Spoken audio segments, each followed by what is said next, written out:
किताब छोड़ने की सलाह उनको दी गई थी जिन्होंने किताबें पढ़ ली हैं। उनको कहा गया था कि किताब पढ़ ली है, अब किताब से चिपके हुए क्यों हो। जिन्होंने पढ़ी ही नहीं उनसे थोड़े कहा जाएगा कि किताब छोड़ दो। छोड़ने के लिए पहले पकड़ना भी तो पड़ता है ना। पकड़ी ही नहीं तो छोड़ोगे क्या।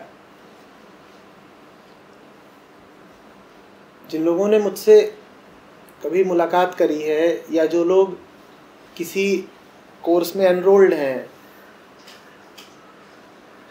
मेरे साथ, उनको तो ये अच्छे से पता है कि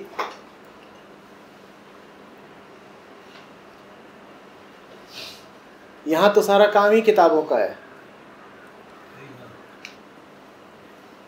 और मेरी भरसक कोशिश ये है कि दुनिया की ऊंची से ऊंची किताब आप तक ला पाऊं।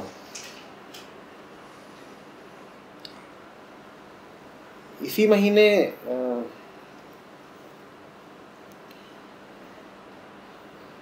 मैं कृष्णमूर्ति पे इस महीने अब मैग चलेगा, उसमें लोग कृष्णमूर्ति साहब को पढ़ेंगे, कमेंट्रीज ऑन लिविंग पढ़ेंगे,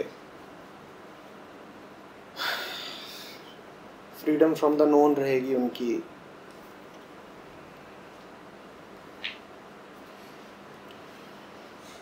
बुक ऑफ लाइफ लेंगे।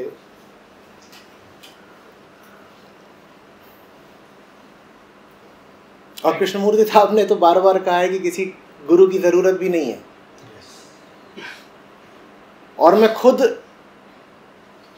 उनको ऐसे लोगों तक लेके जा रहा हूं जो मुझे गुरु मानते हैं। लेकिन बहुत जरूरी है, क्योंकि कृष्णमूर्ति जो कह रहे हैं उस बात में बहुत दम है। और कृष्णमूर्ति जैसा कोई बहुत सालों में, बहुत शताब्दियों में एक बार होता है, तो उनकी किताब लोगों तक पहुंचे, ये बड़ा आवश्यक है। मैं अगर शुभेच्छु हूं आपका, दोस्त हूं आपका, तो फर्ज है मेरा ये कि मैं सबको आप तक लेकर आऊं। कबीर साहब को भी यहाँ पर स्टूडियो कबीर का पर्चा रखा हुआ है, जो बार बार गुरु के गुण गाते हैं। और कृष्णमूर्ति साहब को भी लेकर आऊं, जो कहते हैं कि गुरु न सिर्फ अनावश्यक है बल्कि हाँ खतरनाक है। मेरे लिए जरूरी है कि मैं स्वयं ही कृष्णमूर्ति साहब को आप तक लेकर आऊं, और लेकर ही नहीं आऊं, आप पर दबाव डालकर, आपको पीछे से जरा धक्का देकर कहूं कि पढ़ो भी। आप में से कई लोग मैग में एनरोल्ड हैं, है ना।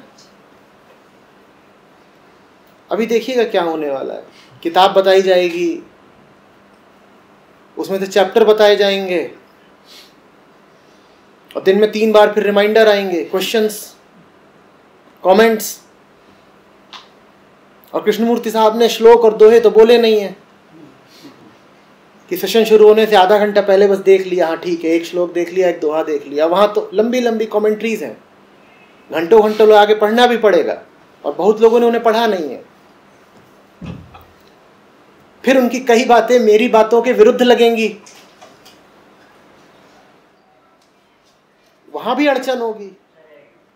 मेरे लिए आवश्यक है कि लगेंगी, लग सकती हैं, तो मेरे लिए आवश्यक है कि हर किताब आप तक आए, चाहे वो किसी भी दिशा से हो, किसी भी देश से हो, किसी भी काल से हो। CIR कोर्स चलता है, उसमें इस बार पंचतंत्र है। और पंचतंत्र से पहले क्या था? हाँ, ज़ेन। अब कहाँ संतवाणी, अब कहाँ संतवाणी जिसमें सब संतों की बातें, अधिकांश उसमें से मध्ययुगीन भक्ति काल के संत थे। और वहां से सीधे उठ करके पंचतंत्र, तो उसमें बाघ हैं और खरगोश हैं और भेड़िए हैं और रीछ है, और उनकी कहानियां चल रही हैं। आवश्यक है कि कभी जीसस पर बात हो, कभी सूफियों पर बात हो, कभी कृष्ण पर बात हो, कभी अष्टावक्र पर हो, कभी लाओ त्सु पर बात हो। ये सब द्वार दरवाजे खुले रहने चाहिए। किताबें जो नहीं पढ़ रहा वो अपना बहुत नुकसान कर ले रहा है।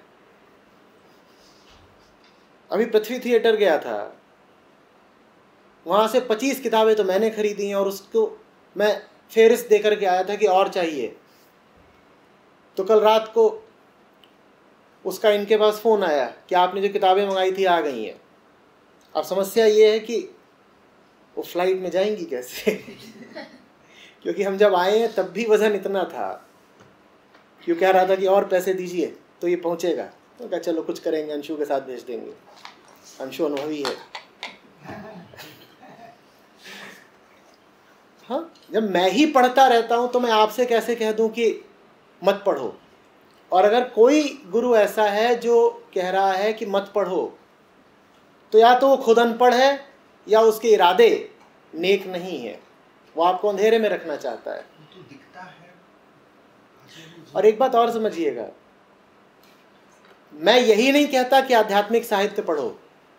कईयों को तो मैं कहता हूं तुम पहले जाके फिजिक्स पढ़ो।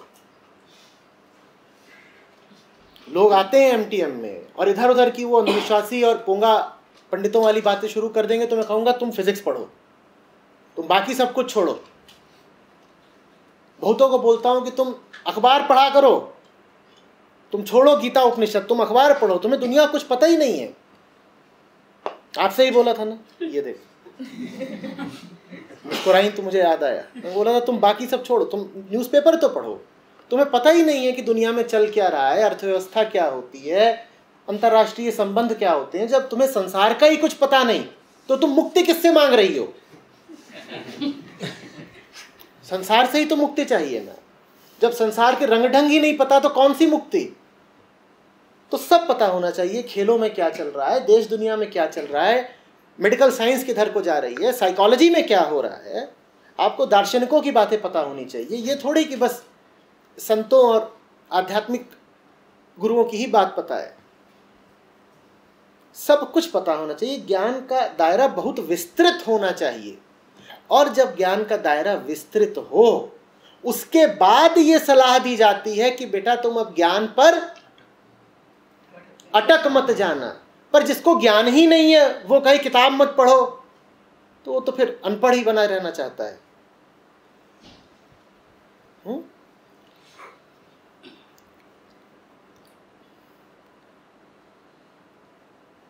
और ये सब बातें कि आप किसी से कोई प्रश्न पूछें और वो कहे कि ये तो प्रश्न ही बेकार है, बाल बुद्धि है,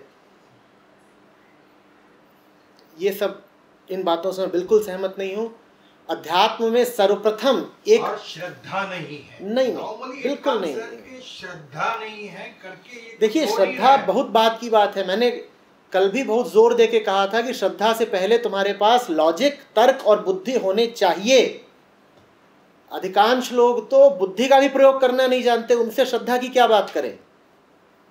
अध्यात्म का मतलब भोलापन होता है, सरलता, भोंदूपन थोड़ी कि बुद्धू है, कुछ समझ में ही नहीं आता और कह रहे आध्यात्मिक है। आध्यात्मिक मन को तो बहुत तीक्ष्ण, बहुत शार्प होना चाहिए, दुनिया को देखे और तुरंत समझ जाए चल क्या रहा है। आप समझ रहे हो बात को? अध्यात्म का मतलब दुनिया से पलायन थोड़ा ही होता है। आप मेरा फोन उठाकर देखेंगे, उस पर 5 न्यूज वेबसाइट्स हमेशा खुली होती हैं।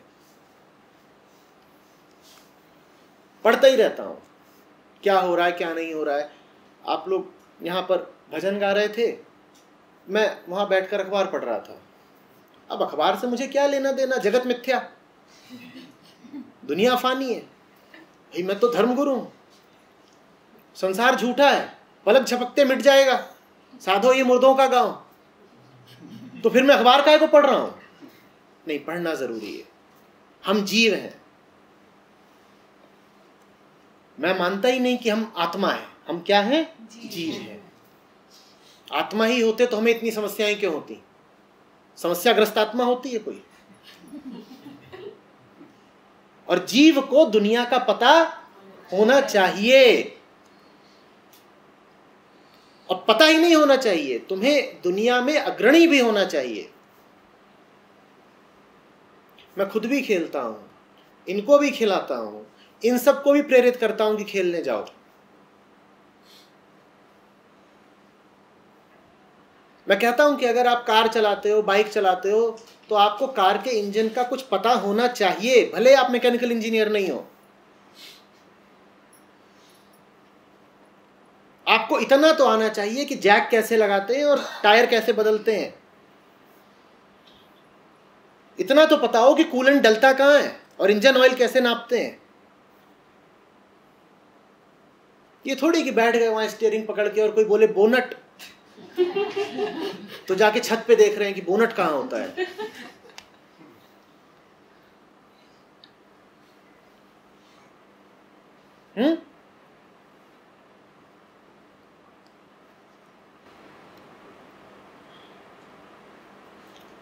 बाइक चलाते हैं लड़के, आएंगे इधर उधर के सवाल पूछेंगे। एक आया था, पता नहीं पिछले किस शिविर में था, अभी 1-2 महीने की बात है, लंबा मारा दाग के बिल्कुल तो आध्यात्मिक सवाल, धाड़। मैंने पूछा कैसे आए, बोला बाइक से। मैंने कहा टॉर्क कितना है उसका, बोला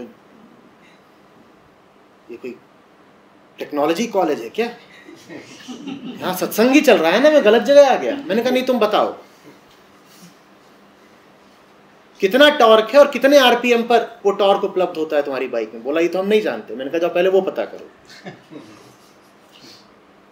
अभी जब तुम्हें दुनिया का कुछ पता नहीं तो दीन का क्या पता चलेगा। उसी बाइक पर तुम चढ़कर बैठ जाते हो। अच्छा वो इंजीनियरिंग का छात्र था, तुम इंजीनियरिंग के स्टूडेंट हो, बाइक पे चढ़ के बैठ रहे हो और तुम्हें अपने बाइक का ना पावर पता है ना टॉर्क पता है, और तुम उपनिषद पढ़ना चाहते हो, तुम्हें क्या पता लगेगा। तो ज्ञान आवश्यक है, आध्यात्मिक ज्ञान भी आवश्यक है और सांसारिक ज्ञान भी आवश्यक है। बहुत सुंदर तरीके से केन उपनिषद और ईश उपनिषद इसकी चर्चा करते हैं। इन्हीं दोनों ने करी है, ईशावास्य ने और केन ने। वो कहते हैं कि जिनके पास विद्या नहीं होती, विद्या विद्या समझते हैं आप, भीतर के ज्ञान को विद्या कहते हैं, अपने ज्ञान को, आत्मज्ञान को विद्या कहते हैं, और संसार के ज्ञान को अविद्या कहते हैं। अविद्या का मतलब गलत विद्या नहीं होता, मूल शब्द है पराविद्या और अपराविद्या। अपराविद्या मतलब दुनिया की, और पराविद्या मतलब संसार से परे जो है, संसार से आगे जो है, उसमें जाना, उसकी जिज्ञासा करना। उपनिषद कहते हैं कि बेटा अगर तुम्हारे पास विद्या नहीं है तो तुम अंधे कुएं में गिरोगे। विद्या माने आध्यात्मिक ज्ञान। अगर तुम्हारे पास विद्या नहीं है तो अंधे कुएं में गिरोगे। और ठीक तब जवाब मुस्कुराने लगते हैं, ये बात बिल्कुल ठीक, चलो विद्या ग्रहण करते हैं। अगला ही श्लोक जानते हैं क्या कहता है? अगला श्लोक कहता है और अगर तुम्हारे पास अविद्या नहीं है तो तुम और ज्यादा गहरे कुएं में गिरोगे। तुम्हें अगर आसमानों का कुछ पता नहीं तो कुएं में गिरोगे, लेकिन अगर तुम्हें जमीन का ही कुछ पता नहीं तो और गहरे कुएं में गिरोगे।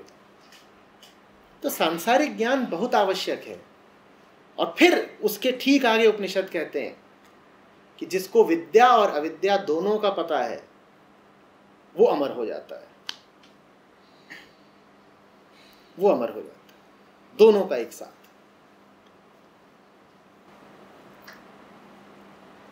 दोनों का महत्व एकदम बराबर नहीं है कि किसी बराबर छोड़िए, आपको बस दोनों को साधना है, किसी को भी छोड़ नहीं सकते। समझ रहे हो बात को? ना अखबार छोड़ सकते हो ना उपनिषद छोड़ सकते हो। उपनिषद भी तुम्हें पूरी तरह तभी समझ में आएंगे जब पहले तुमने अखबार पढ़ा होगा, और जब अखबार पढ़ोगे तो तुम्हारे भीतर ललक उठेगी उपनिषद पढ़ने की, क्योंकि अखबारों में आग लगी होती है। जब अखबार में लगी हुई आग देखोगे तो उपनिषद की तरफ भागोगे। लेकिन अगर तुमने अखबार पढ़े ही नहीं है तो तुम कहोगे ये उपनिषद किसी काम का तो है नहीं, इसमें कुछ विधियां बताई हैं, कुछ बातें बताई हैं, वो किस काम की हैं?